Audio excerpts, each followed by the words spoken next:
She died during an exorcism. They're being arrested and charged now. A possessed nun stories? I'm Father Anton.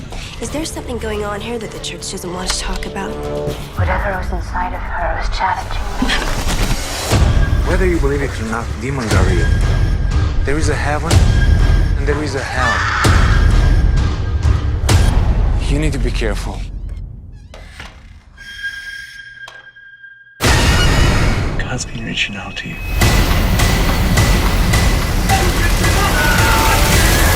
Exorcismos e Demônios.